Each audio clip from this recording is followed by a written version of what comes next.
Good afternoon, everybody. My name is Sandra Sheffer, president of the Democratic Women's Club of Greater Broward. I have the pleasure this afternoon of speaking to Miss Aisha Gordon. She's a candidate for Oakland Park City Commission. There you go, Oakland Park City Commission. Aisha Gordon. So we're going to talk today about, what is her vision for the residents of Oakland Park. What is it that she wants to do for the office as a commissioner? But what I usually do is have them introduce themselves and then tell us why it is that they decided to run. Okay, well, good evening, everyone. Again, my name is Aisha Gordon, and I am running for Oakland Park City Commission. I'm running because I care. I care about the city. I love the city. I've lived in the city for 15 years. I've watched a lot of moving parts around me. Oakland Park is an awesome city to live in. I think we're in a great city, a great period of time as a city. However, I believe I can bring more to, I guess I would call it added value to the city as a qualified candidate. I have the education, I have an MBA in business. I've been involved with the community as a community activist for over 25 years. So I have a vision for the city. I envision a clean, a green, and a sustainable city. I envision a city that's safe, more safe.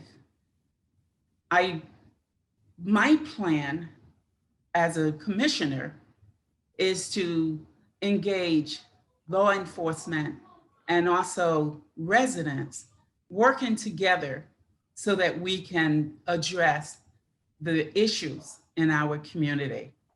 I don't think that the law enforcement should work without the residents and vice versa. I envision everyone working together. That's the only way law enforcement can really understand what's going on in the communities. As far as entrepreneurship, my MBA I had a concentration in business management and entrepreneurship. So I support entrepreneurship. I support small businesses. Oakland Park is made up of many small businesses. COVID-19 dealt a devastating blow to some of our businesses. I would like to see those businesses stand strong and get back on their feet. I believe in community connectivity.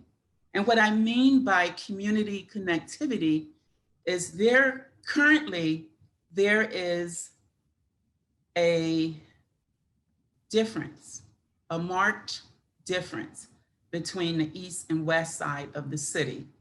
I want to see that gap bridged. I would like to see the connectivity of the city across the board with the same development and the same resources. So that's one of the things that I'm championing for. I've spoken to many residents, and that's a big concern of theirs. I would like to see the youth become more engaged with local government. After all, they're our future. We have to engage them, teach them, because they're the leaders of tomorrow. It's important to have great local leaders. It starts locally, and then it filters up to the top.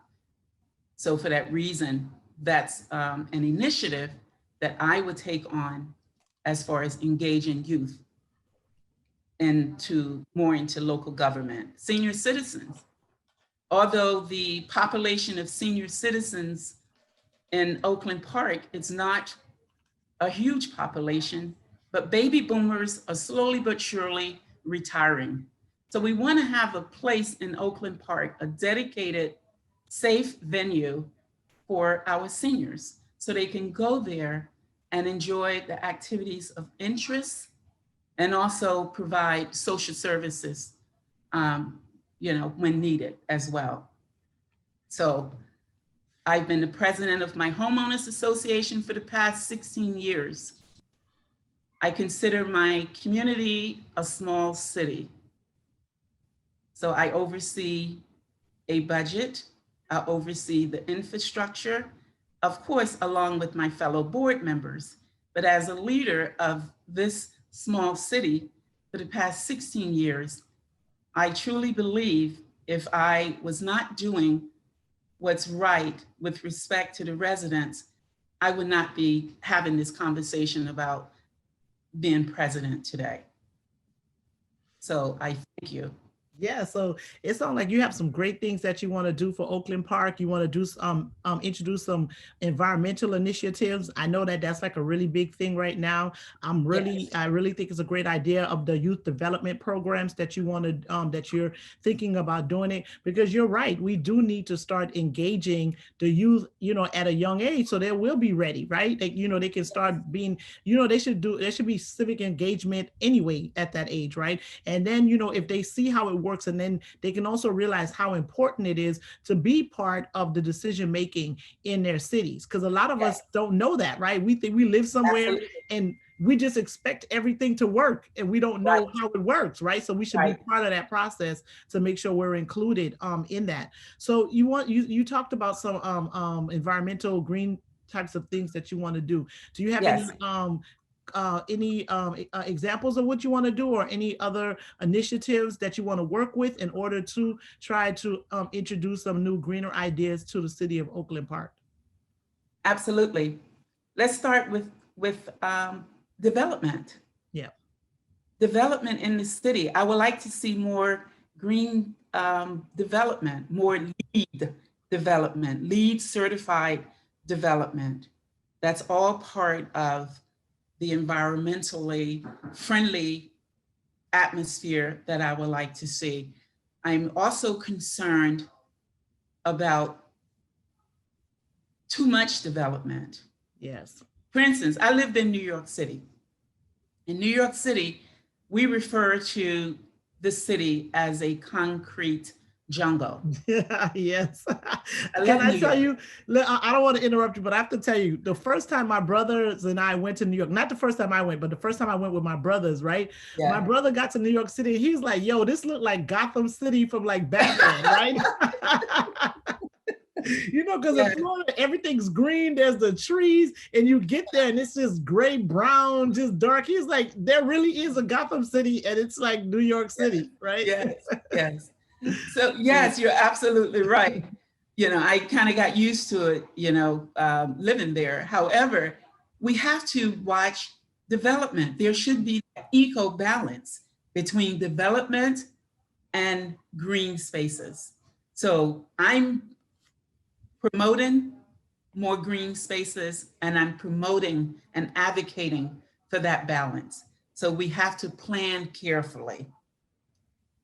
Yes, I know that, because I spoke to someone else in a different city, and they were talking about how some of the because in Florida we're used to, like, maybe single family homes, maybe like a duplex, at most maybe a fourplex, right? At most, right. Have like 4 units. But now what they're starting to do in Florida is just build up, and we're not really used to that, right? So they're putting a lot more units in small spaces without taking into consideration, like the effect that it's going to have on traffic, right? Because this is one of the city that doesn't, we just don't have really good public transportation. So a lot of people have cars. So when you're building up, that's more cars, that's more traffic. Yes. What are your thoughts on that? Is that something that you see that they're trying to do in Oakland Park?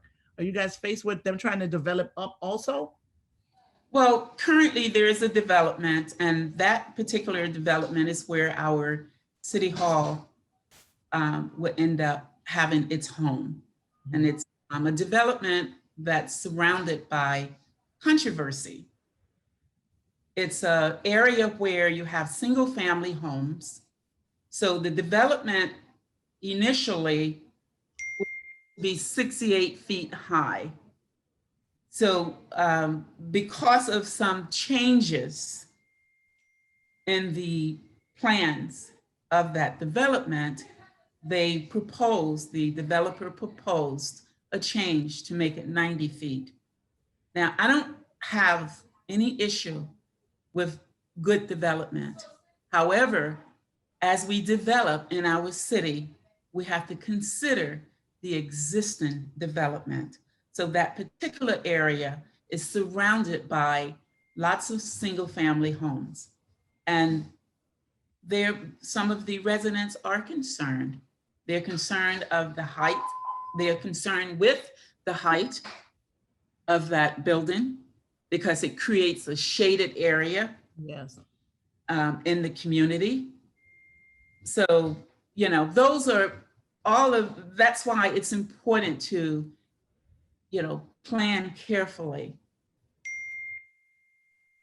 Solicit the community involvement. And I'm not saying that that did not happen, because it did, but we have to sometimes, you know, come to the table, sit down, listen to what everyone is saying, especially the residents. We have residents that's lived in this city long-term for many years.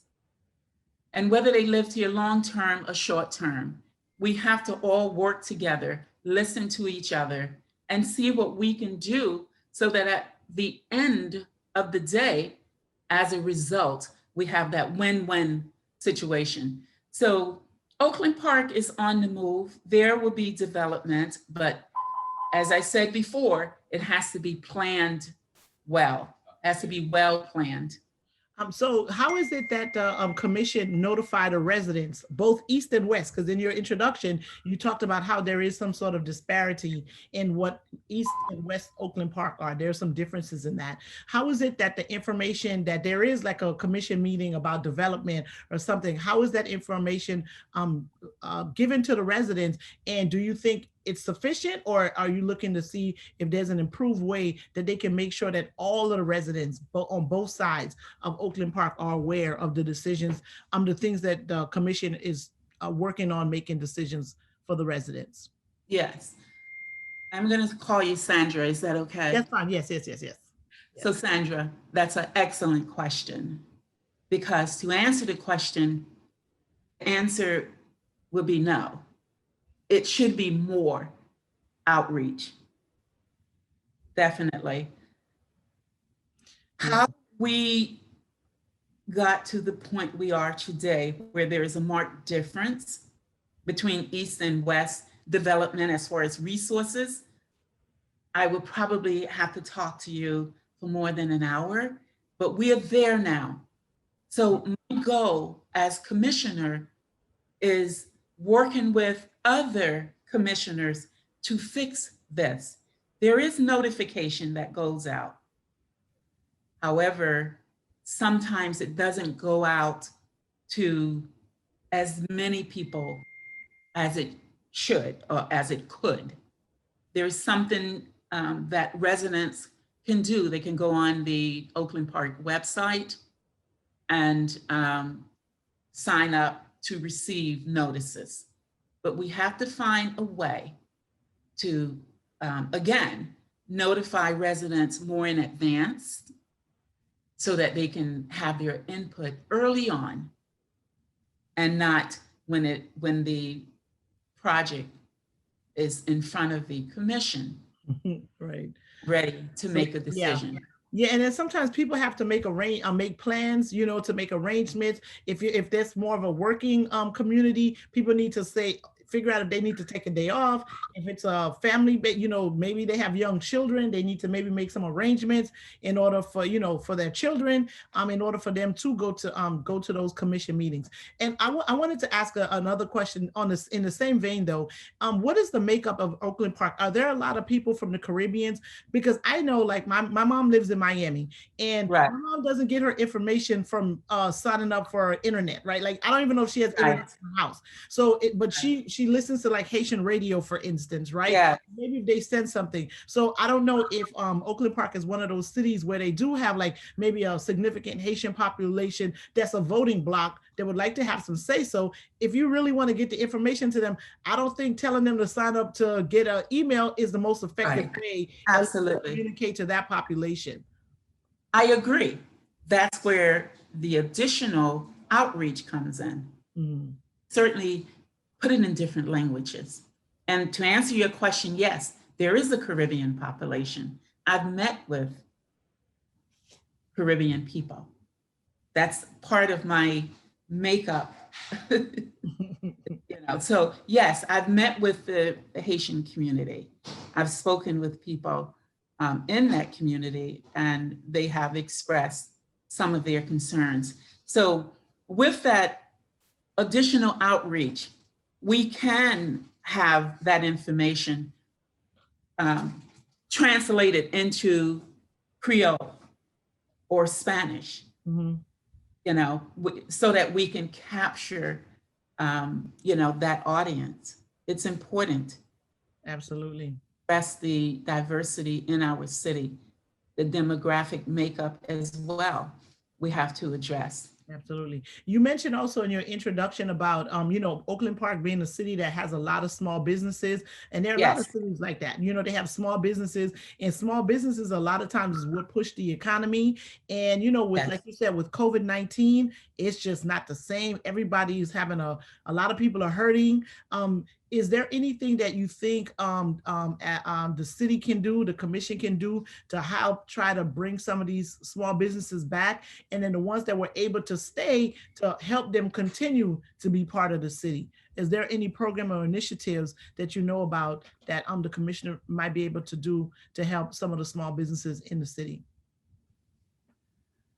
Yes, as a matter of fact, I just recently saw something, and it was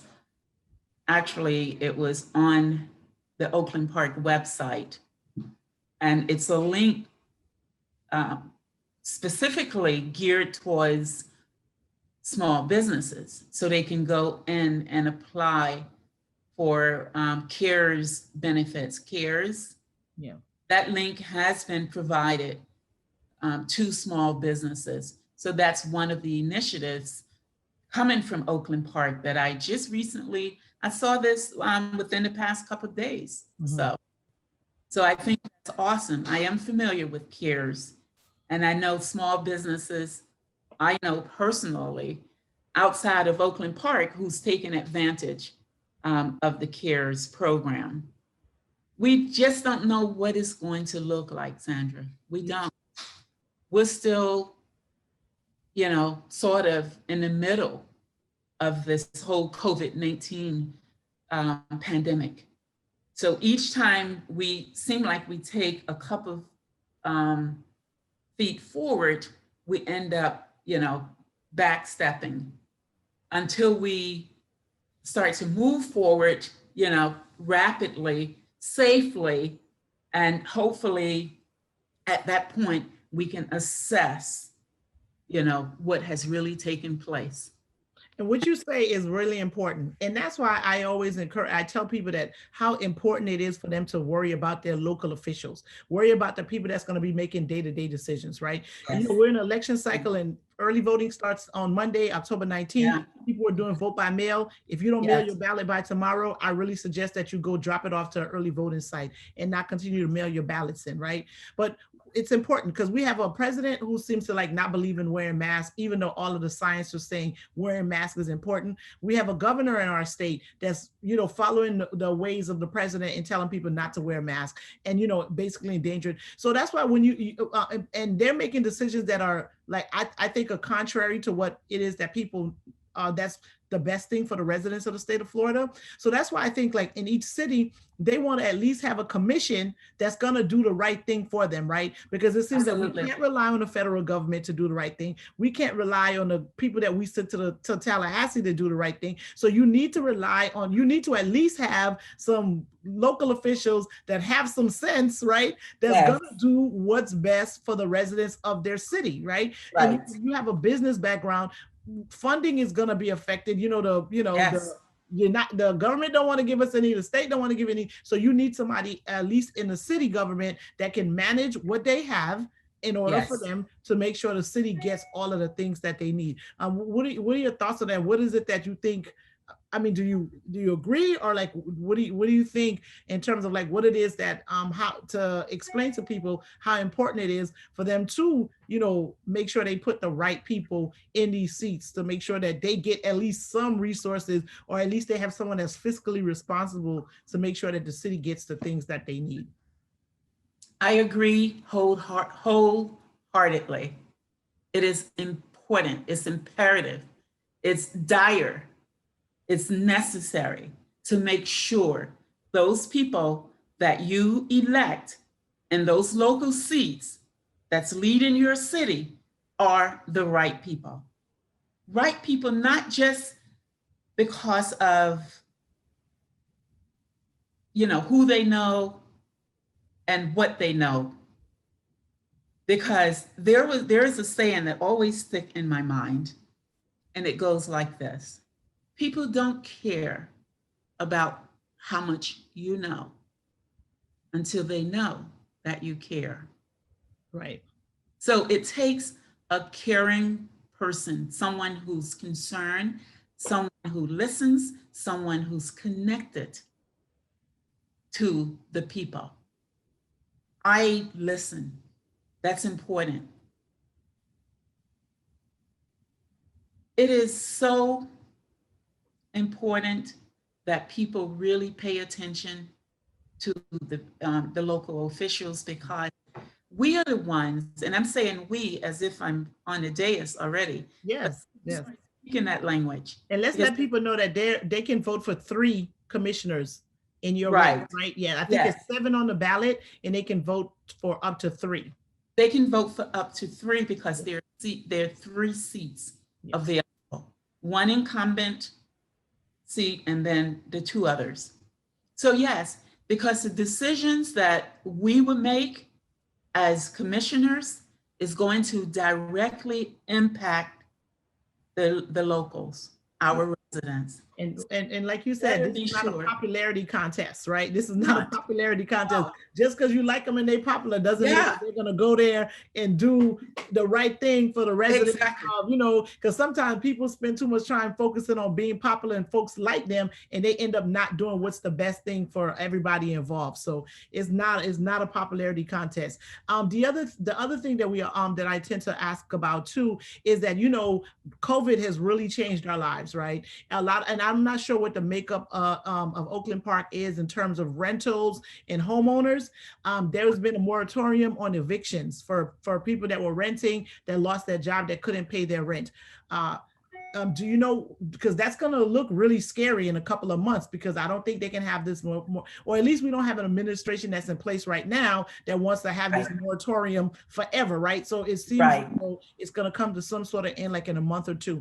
Do you know if there's any resources that are going to be available for, renters in Oakland Park? I mean, I guess mortgage holders would have to contact their banks and see what their bank can work out for them. But is there some sort of rental assistance for the people in Oakland Park that you know about, that you may be able to tell them? And if not, if and when you're elected, is this something that you would try to see for the commission to make a priority in order to maintain a lot of the residents of Oakland Park? Absolutely. My answer to that question is yes. It's important. We have homeowners who pay mortgages, and we have renters who pay rent.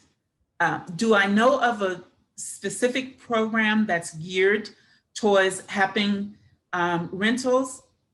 I don't know if there is one. I know that it's a conversation, it's in discussion. I know there are resources out there. It is a priority to make sure that there are resources out there that the renters can connect to.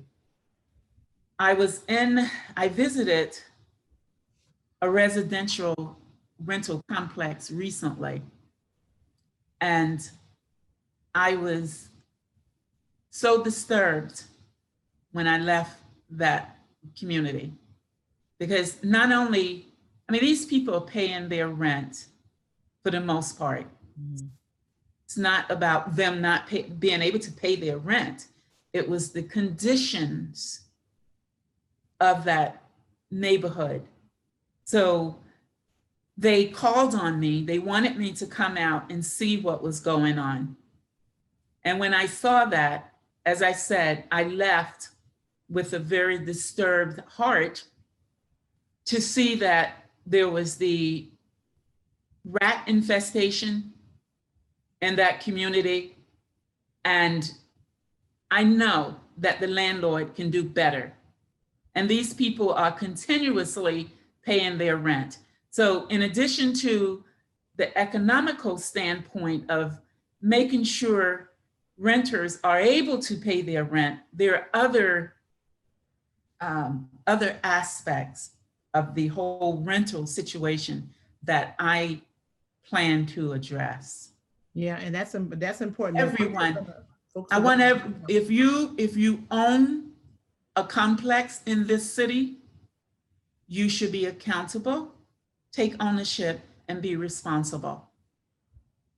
So definitely, we do need those resources so that people can, pay their rents. And hopefully, just like the banks are being sensitive to this COVID-19 and what has happened where people have lost their jobs and people just can't afford, to pay their mortgage. I'm hoping that landlords are taking that same position, although it's a little bit different. You cannot compare a bank, to a landlord, but we hope to see that same sort of sensitivity going on. Yes, and I know some of the complexes have tried. We had another young man, and I believe it was in Boca though, and their unit, what they ended up doing was just dropping everybody's rent 30%. Right. Because they realized that people couldn't afford it. Instead of like having all these people leave or, them having to file all these eviction, they said, what if we did like a 30%, cut on the rent across the board and able to maintain the resident. And that was something that was helpful. And the person was like, it ended up working out, and that owner was able to keep most of their tenant because they did that rent reduction. So maybe that's something, that you can put out there, and maybe some of the landowners would take into consideration, because, getting something is probably better than getting nothing. And at this point, everybody's hurting. Like you're not going to be able to make as much profit as you would want to, but it's better to like make some, have a heart, and allow people to also stay in their home. And these are things that we have to work on. And like I said, I know you do have another event to get to, but the other thing I want to talk about is that we always talk about policing, right? Because policing is like another one of these big things that's going on. We'll start with that, and then we'll get into some of the Black Lives Matter stuff. Okay. So is Oakland Park one of the cities that have a contract with BSO, or does Oakland Park have their own police department? It's a contract. Okay, they have a contract with BSO? Yes. Okay, okay. And okay, so then, and is that something that you think the city should continue to do, or should they work on maybe getting their own police department like some of the other cities? I believe like Sunrise, Lauderdale Lakes, they have like their own police departments. Right. Some cities do. Mm-hmm. However, with respect to Oakland Park, Sandra, I'm not in a position to see exactly if the city can take on its own policing. Okay. It would be far-fetched for me. No, I definitely understand that, because that's to answer that now. Yes. Whatever is feasible, whatever is fiscally responsible, whatever the city can take on and handle as a city, that's what we should do. Absolutely. And what about, because there is a difference between the east and the west of in Oakland Park, because that's not the only city. I live in Miramar, and I think I live in one of the greatest cities in Broward County. Yes. However, there is a difference between some East Miramar and West Miramar. It is, right? In terms of like policing, and you may not know about the budgeting and what would be better for them to have their own police department or to have maintain their BSO contract. However, do you think policing happens the same way throughout the city of Oakland Park? And if it does, okay. If it doesn't, what if anything can be done to maybe improve that situation? Okay, this is. I'm not trying to start any trouble, right? But Sandra, you know what they say, disparities in the city. So we want to like we need someone to be like, we need you to treat everybody the same no matter where you live. That's right. Oakland Park. That's right. Exactly. Oakland Park is not a planet on its own. Yes. Okay. It's not sitting out there, Oakland Park here, and the rest of the earth is over here, right? Park is part of that. It fits right into that puzzle. Mhm. What I've done personally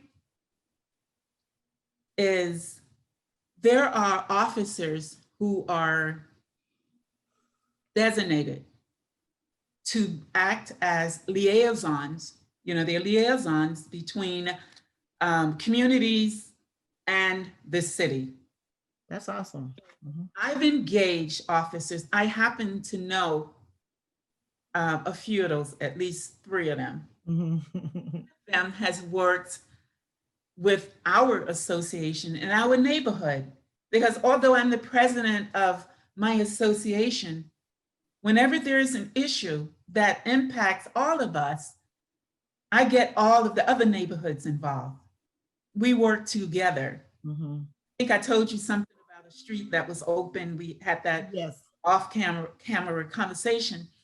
So getting back to the subject, so I've spoken with these officers. I've introduced them to these communities, associations, whether they're HOAs or civic associations. And I've said to them, you go out, you meet with people. That's what you do for us.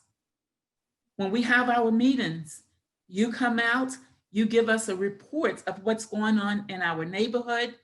You give us a crime report.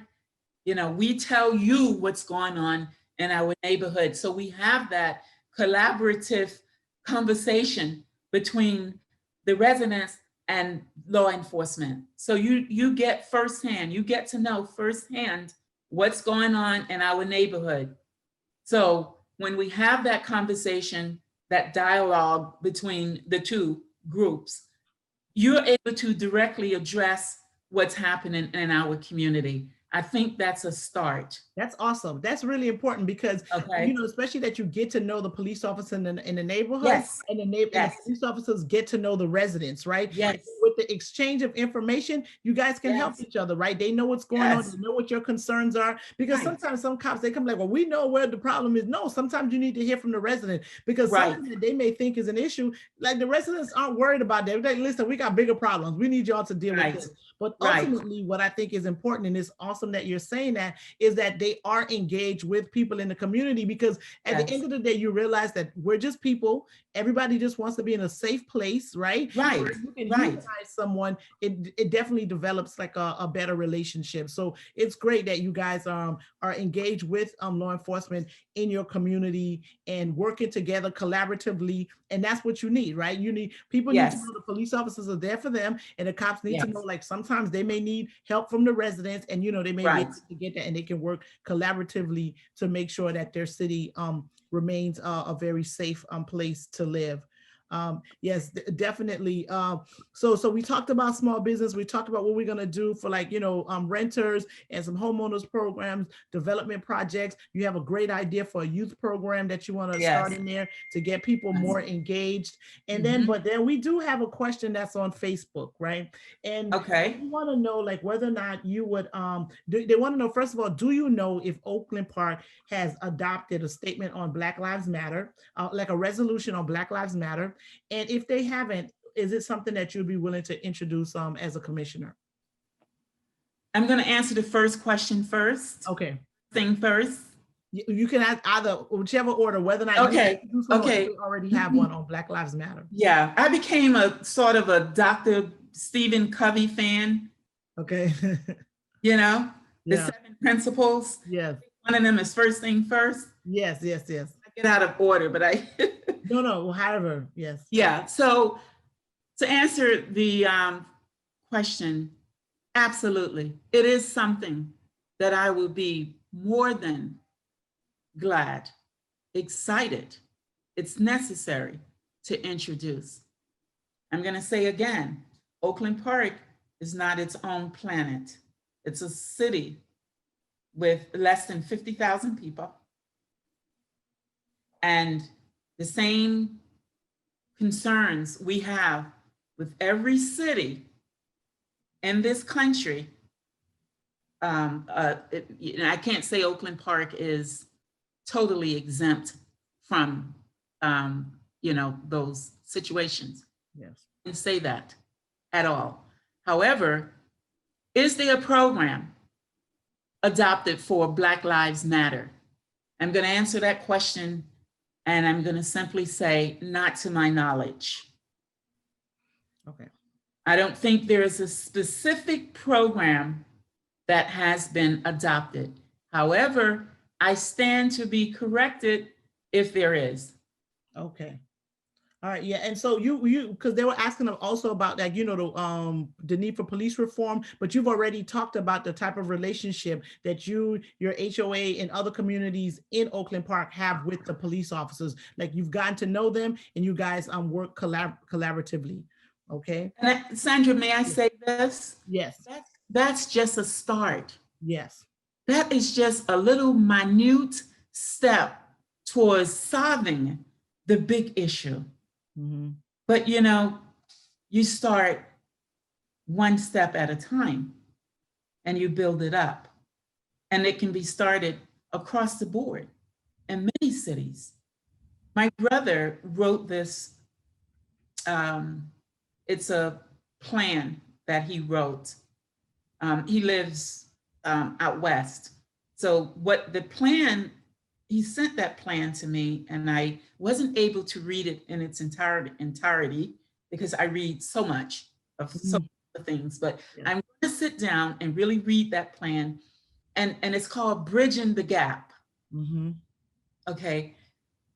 Solving the issue of having police officers work with the community is, I think it's a stepping stone, to help us, address some of the bigger issues that we're dealing with coming from Black Lives Matter, which is not just about the police force. Okay, it's about, making a right wrong across the board. Absolutely. Yeah. And getting to know people and working together, that's the way to I'm sorry. Because everybody is separate. May I correct that? It didn't sound right when I heard it. It's not making a right wrong, it's making a wrong right.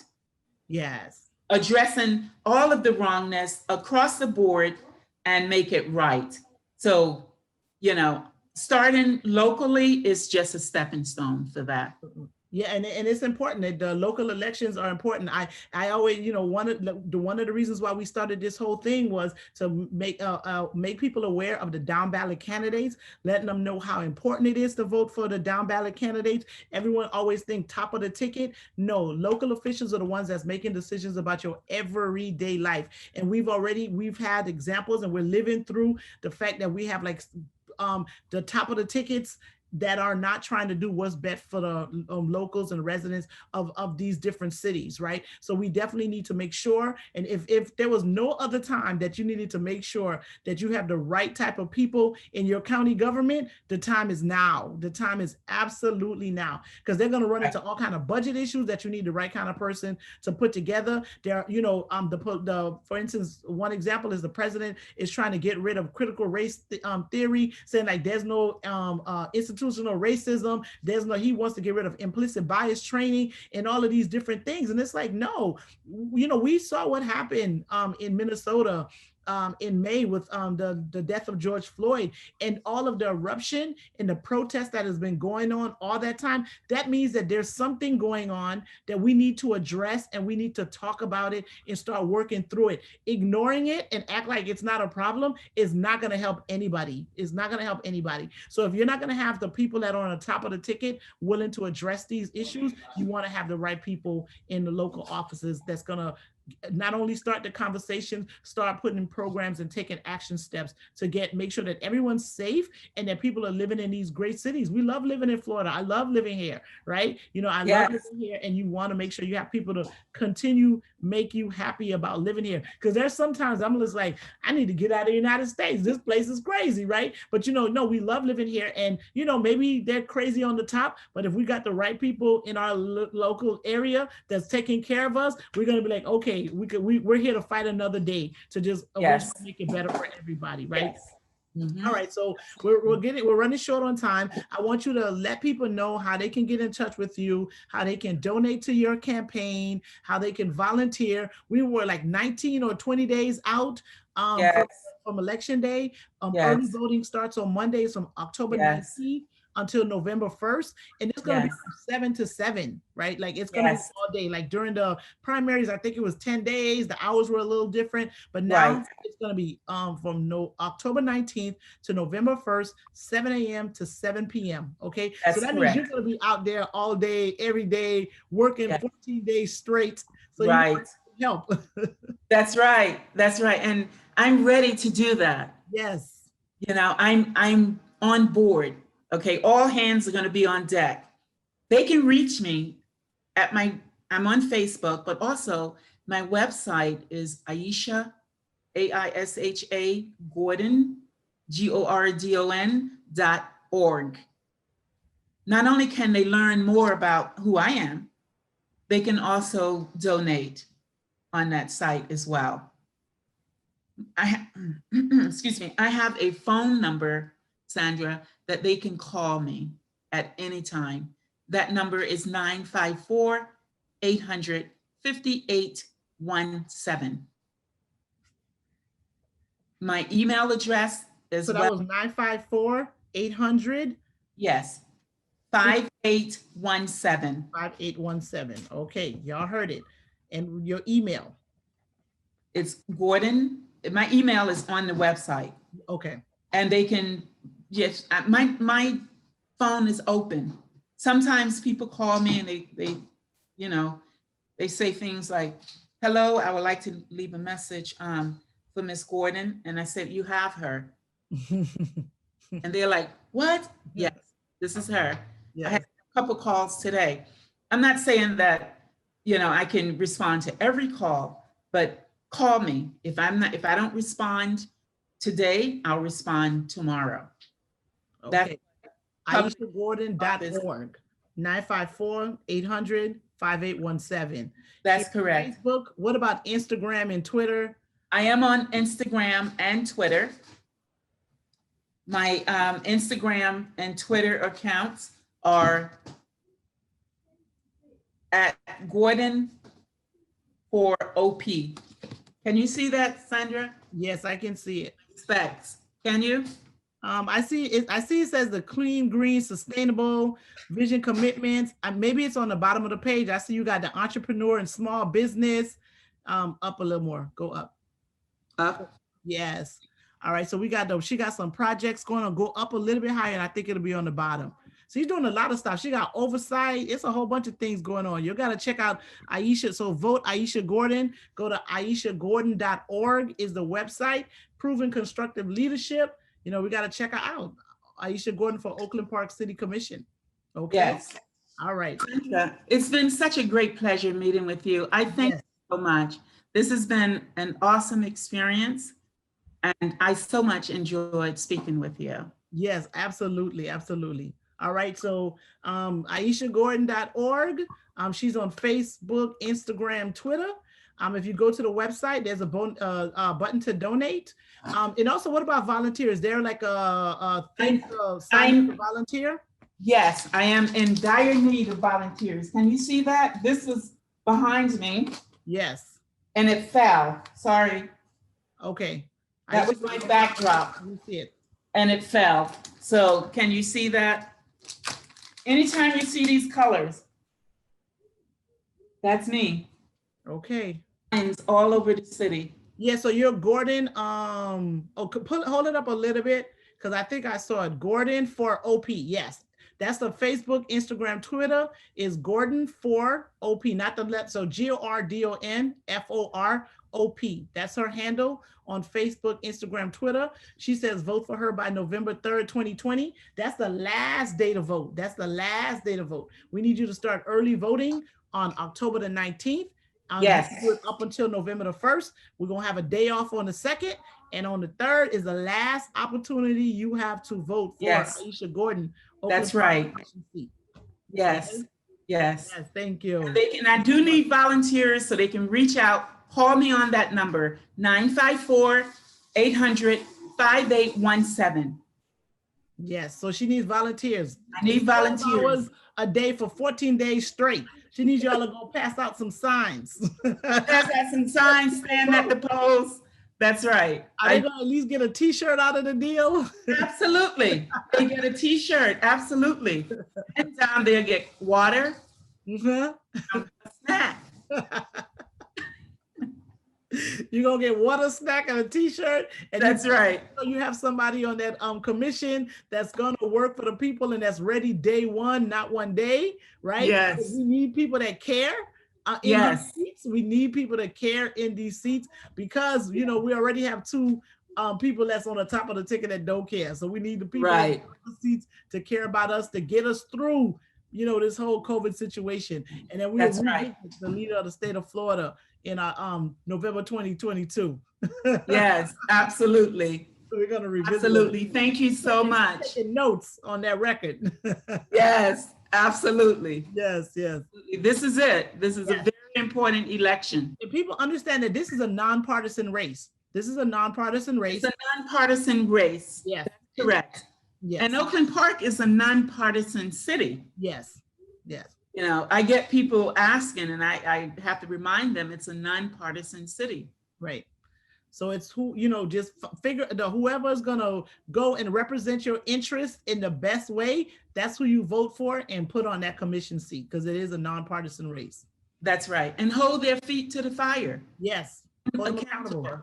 That's They're right. for Hold you. them accountable. That's right. Mm-hmm. Yeah. Hold us accountable. I have big shoulders. I'm ready. Okay. All right. AishaGordon.org, 954-800-5817. She needs volunteers. She got a T-shirt for you. She got some water for you. She she's gonna have some snacks. Some snacks. That's right. Thank you. All right, you're welcome. Have a good one. You All right. too. Thank Take you. Bye-bye. Stay safe. Bye-bye.